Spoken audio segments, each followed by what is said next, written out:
બજારમાં કડાકા બાદ છૂટક રોકાણકારોને આર્થિક રક્ષણ આપવા सांसद राघव चड्ढानी केंद्र सरकारने रजूआत। पश्चिम एशियाમાં વણસેલી ભૌગોલિક રાજકીય પરિસ્થિતિના પરિણામે ભારતીય શેર બજારમાં તાજેતરમાં જે કડાકો જોવા મળ્યો છે તેનાથી નાના અને છૂટક રોકાણકારોની મૂડીનું મોટા પાયે ધોવાણ થયું છે। આ ગંભીર સ્થિતિને ધ્યાને રાખી રાજ્યસભાના સભ્ય રાઘવ ચડ્ઢાએ સરકારના હસ્તક્ષેપ કરવા વિનંતી કરી છે।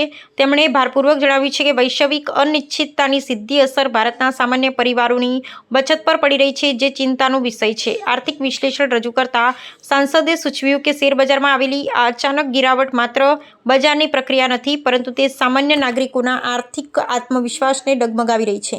તેમણે રોકાણકારો માટે કરવેરામાં રાહત અથવા સુરક્ષાત્મક નીતિઓ ઘડવાની આવશ્યકતા પર ભાર મૂક્યો છે। ખાસ કરીને જે રોકાણકારોએ લાંબા ગાળાના આયોજન માટે મૂડી રોકાણ કર્યું છે તેમને સુરક્ષા કવચ પૂરું પાડવા માટે નાણાં મંત્રાલયે ત્વરિત પગલાં લેવા જોઈએ તેવી પ્રબળ માંગ બની છે। श्रीमान राघव चड्ढा जी।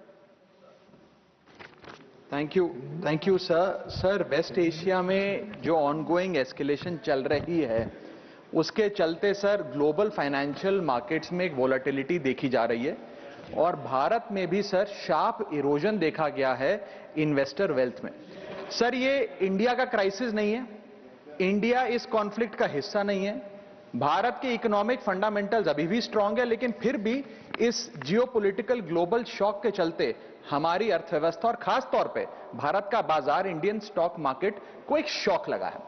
सर मैं बताना चाहूंगा कि 28 फरवरी जब पहली बार ये युद्ध शुरू हुआ, पहला एक्ट ऑफ अग्रेशन किया गया, तब से लेकर 23 फरवरी दैट इज यस्टरडे लगभग 48 लाख करोड़ रुपीस भारत के इन्वेस्टर्स के इरोड हो गए, मार्केट से गायब हो गए, शून्य हो गए।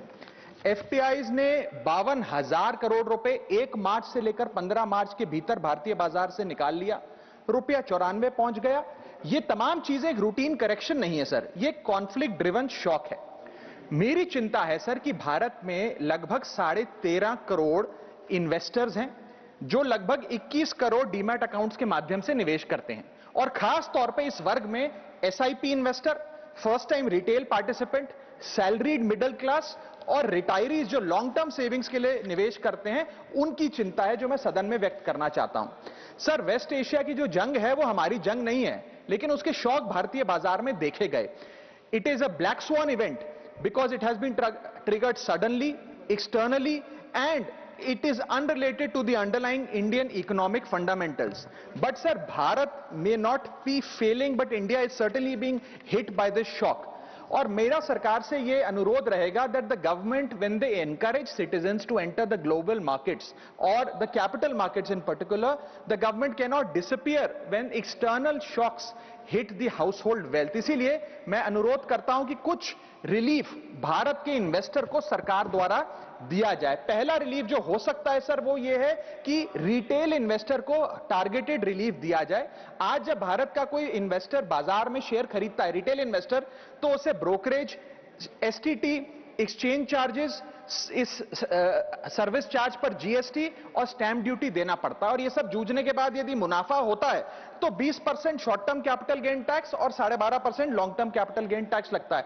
अगर कोई लिमिटेड ट्रांजैक्शन कॉस्ट पे रिलीफ सरकार दे तो इन्वेस्टर सेंटिमेंट बूस्ट हो सकता है। I am not asking for market populism sir, I am asking for targeted investor protection. मेरा दूसरा सुझाव है, अगर time bound STT relief retail investor को दिया जाए, एफएनओ सेक्टर को नहीं। एफएनओ सेक्टर में एसटीटी बढ़ाकर सरकार ने अच्छा काम किया, मैं सराहना करता हूं सरकार की, लेकिन रिटेल इन्वेस्टर के लिए अगर एसटीटी का रिलीफ दिया जाए तो एक इन्वेस्टर कॉन्फिडेंस बूस्ट हमारे बाजारों को मिलेगा, भारत के रिटेल इन्वेस्टर को मिलेगा। मेरा थर्ड सुझाव है सर कि कैपिटल लॉस को कैरी फॉरवर्ड करिए। समाप्त कर रहा हूं sir, I just need half a minute. Extend capital loss carry forwards.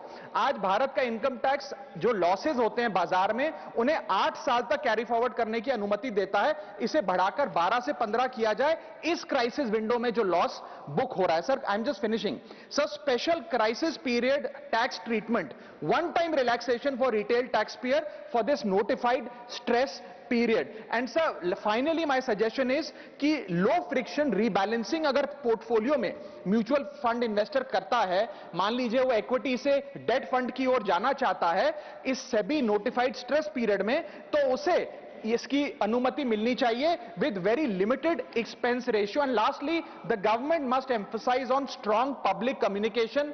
हमारा बाजार, आरबीआई, सेबी, एक्सचेंजेस, वित्त मंत्रालय भारत की मैक्रो स्टेबिलिटी और एनर्जी प्रिपेयर्डनेस पे जनता से बात करें। In conclusion, permit me to say that India's fundamentals are strong. What needs strengthening is the policy shield that surrounds our investors, because this is not our war, but our investors are paying the price. Thank you.